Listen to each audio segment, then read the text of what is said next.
Hello friends, in today's video we are going to discuss about section 119. दिखने में तो वो पावर है CBDT का, but in the same section clause B जो है वो एसएससी को भी कुछ राइट्स देता है. तो पहले क्लॉज ए की बात करेंगे सबसेक्शन 1 में.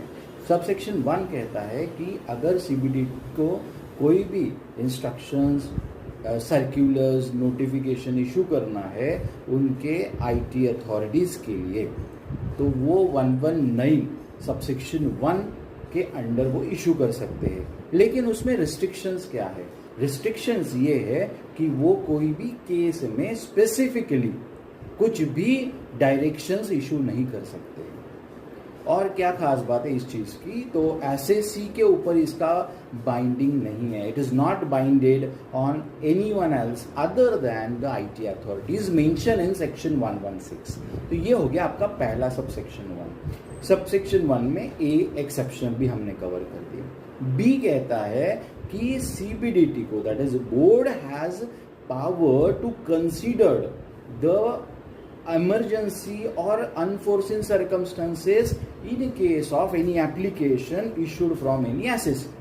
किस बारे में एप्लीकेशन हो?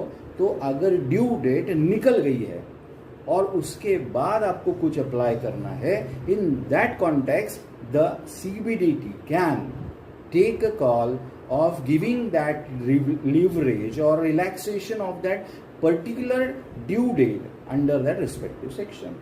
तो यही इनहेरेंट राइट उसमें एसएससी के पास क्रिएट होता है कि फॉर एग्जांपल अगर मानो आपका TDS डिडक्ट हो गया है लेकिन 26AS में रिफ्लेक्ट नहीं हो रहा है और आपकी ड्यू डेट जो है ITR फाइलिंग की वो निकल चुकी है और आपका रिफंड जो है वो क्लेम करना है.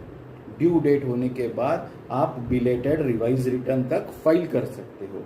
उसके भी बाद अगर वो रिफ्लेक्ट हुआ और वो टाइम लिमिट भी निकल चुका है, in that context the SSE has a right to make an application for extending the particular date in that respective case for claiming the refund.